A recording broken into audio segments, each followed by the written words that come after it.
Welcome to the Week 12 Fantasy Roundup with Ruben and Ryan, giving you the top picks for Week 12 for your DraftKings daily leagues. So I'm going to start off with who I'm starting at quarterback this week. I'm going with Andrew Luck. He's the second most expensive quarterback at 9,700, playing at home against Jacksonville. I view this as a bounce-back game for the Colts. I think they're just going to take out some anger on one of the worst teams in the league in Jacksonville. Ruben, who are you going for this week? Same guy, Andrew Luck. He had 6 touchdowns against Jacksonville the first time around. They're coming off a loss. They're angry. The Colts look really good against bad teams and look bad against good teams. So since they're playing the Jags, they're going to look really good. Even though he's coming in at $9,700, it's guaranteed he's going to get at least 3. I predict 4 touchdowns. He's going to have a monster game. Other names that I want to throw out there are Kaepernick for $6,500 versus the R-Skins. He's been very pedestrian. He's had very pedestrian performances lately. But the Redskins or the R-Skins looked horrible against Tampa last week. And I think that Kaepernick is finally going to break out in this game. He's coming in at only $6,500. Brian Hoyer, $5,900 at the Falcons. Falcons have a very porous defense. And we have the emergence of Mr. Josh Gordon. If everyone thinks that Josh Gordon is going to be a top 10 play this week, well, that's greatly going to elevate the value of Brian Hoyer. So take advantage of his price right now, coming in at a tremendously low value of $5,900. And then lastly, Joe Flacco. He's only $6,700. He's at New Orleans. New Orleans' defense has been very suspect all year, even at home. I think it's going to be a shootout, and I think Joe Flacco is going to have a very good game here. Okay, for the running backs I'm starting, I'm going with Sean McCoy and Isaiah Crowell. Who do you got, Ryan? I'm also going with McCoy. I think we're both expecting him to have a breakout game at some point this year. The rushing yards have been there and the rushing attempts have been there. But he's just not getting in the end zone, and he's not getting as many receptions as he has in the past. But I still think there's a chance that he could have his breakout game against a pretty bad Philly or Tennessee team, and he's only 6,200. I'm also starting Trey Mason. He's playing at San Diego. He's only 4,200. He had over 120 yards rushing against a really good Broncos defense last week. He's obviously their number one running back for the Rams, and so look for him to continue getting those around 20 carries. And for $4,200 to get a starting running back at who could get you about 20 carries, I think that's a great value for Mason. Some other running backs I think are good value is Jerick McKinnon from the Vikings are playing Green Bay at home. He's only 4,500, and it looks like Asada is maybe out this week with a concussion. I know they just brought in Ben Tate, but I really doubt that they're going to use him much his first week on the team. I also like Steven Jackson going against Cleveland at 4,000. You really need him to get a touchdown to be worth that 4,000, but he's their number one running back going against a pretty bad Cleveland rush defense. And the speedster, Trent Richardson, playing against that bad Jacksonville team. He's only $4,900. He's their number one running back. They're not going to bring in Bradshaw to relieve him in the red zone. So look for Bradshaw to get a lot of red zone looks and carries for the Colts against a really bad Jacksonville team. And then you mentioned Crowell from Cleveland. I think Crowell and West are great values at $3,800 and $3,400. I don't know which one they're going to use, but they're playing against a really bad Atlanta run defense. So one of them is going to give you a great value. It's just tough to choose which one that Cleveland's going to use each week. My receivers this week, I'm going with the ageless one, Marcus Colston at 4,200, Jordan Matthews at 5,500, and then Brandon Marshall playing Tampa Bay in Chicago at 7,100. Ruben, who are you starting at receiver this week, and who are some of your values? Okay, wait a minute. Hold on, Ryan. I got to see something here. Okay, I just finished. That was actually Trent Richardson just finishing his 40-yard dash from his comp years ago. So, yeah, I mean, when you said he's slow, he's tremendously slow. Go at your own risk here. Nonetheless, at receivers, I got Andre Johnson, very low price at $5,200. A seemingly unfavorable matchup against Cincinnati, but Cincinnati's secondary is not as good as it was last year. I don't think he's going to have primary receiver coverage. I think that will go to Hopkins. Andre Johnson has been consistently targeted, usually into the double digits, and I believe that's going to happen this week. A.J. Green. A.J. Green for $7,300. A.J. Green's a top 5 talent at wide receiver in the NFL. I think he's fully healthy now. I think he's going to start to perform like a top 5 receiver. And then Josh Gordon. Josh Gordon, another top 5 talent in the NFL. He's fresh. He's got fresh legs. I don't think rust is going to be that much of an issue here. Remember his first game after his suspension last year. I believe he had around 10 catches, 146 yards, something like that against Minnesota in a dome.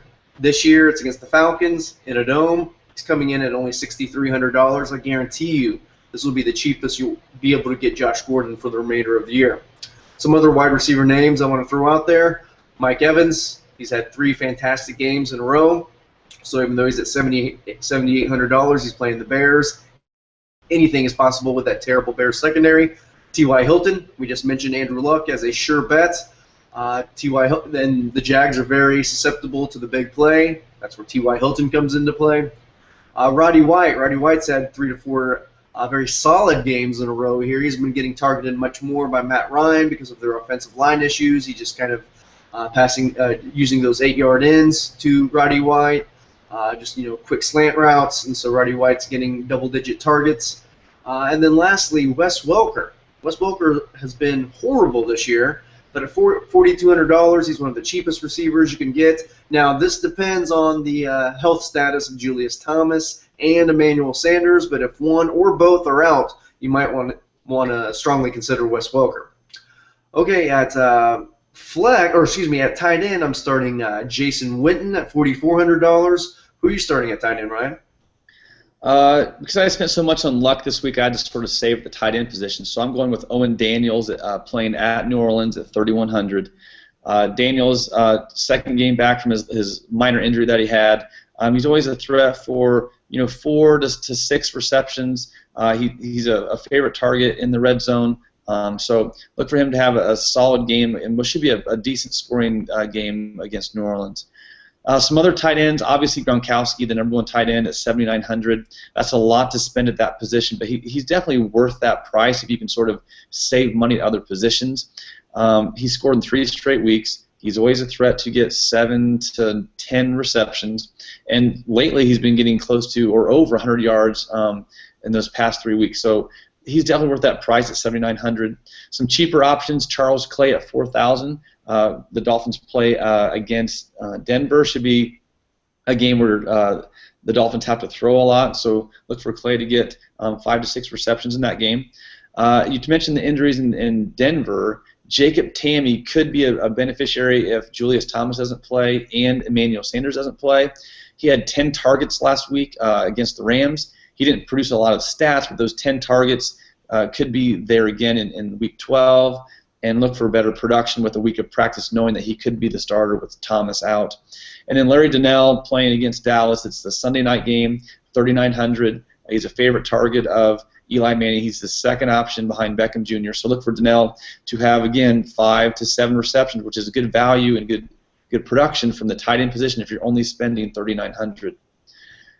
For defense this week, Ruben, I'm going with the Eagles at $3,400. They're playing at home against Tennessee.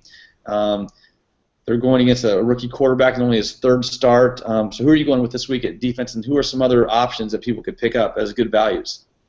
Same here, Ryan. I'm going with the Eagles. Other than last week, the Eagles have been very consistent in getting turnovers. Now, here's the thing that you got to keep in mind with your strategy concerning defense week in and week out is that there's not much range in the values between the most expensive defense and the least expensive defense. But considering that there is quite a bit of range in point outputs, it makes sense that you go with those more expensive defenses because they're only a few $100 more than the cheap ones. So we're both going with the Eagles here. Some other teams that I'd like to throw out are the Patriots, $3,300 versus the Lions. Don't be intimidated by the Lions' offense. Their offense has been subpar all year. I don't trust Matt Stafford in the cold. I don't trust Matt Stafford away from home. And I think he's very turnover prone. I think the Patriots might have one of those games where it just gets out of hand in the second quarter. Also, the 49ers versus the R-Skins. 49ers defense has also been subpar this year, at least for by 49ers standards. But they're coming in at $3,100. You saw a shaky RG3 was last week, just overall how that offense was. And so I think it's a very safe bet at home for the 49ers. And then lastly, the Bills versus the Jets. Now, unfortunately, it's not going to be in Buffalo. It appears it's going to be in Detroit in a dome, but the Bills' defense leads the league in sacks. Whether it's Michael Vick or Geno Smith back there in the pockets, both of those guys are very turnover prone. Both of those guys are very sack prone. So just because, if you think about it, with the Bills being number one in sacks, that's a guaranteed 3, 4, 5 points just right there. We're not accounting for turnovers, not accounting for TDs or any other defensive stats.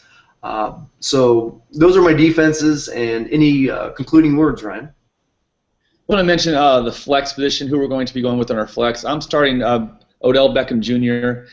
Playing against Dallas again in that Sunday night game. He's the clear number one target for Eli Manning. For his price point, he's definitely worth the value. Always a threat now to get over 100 yards receiving.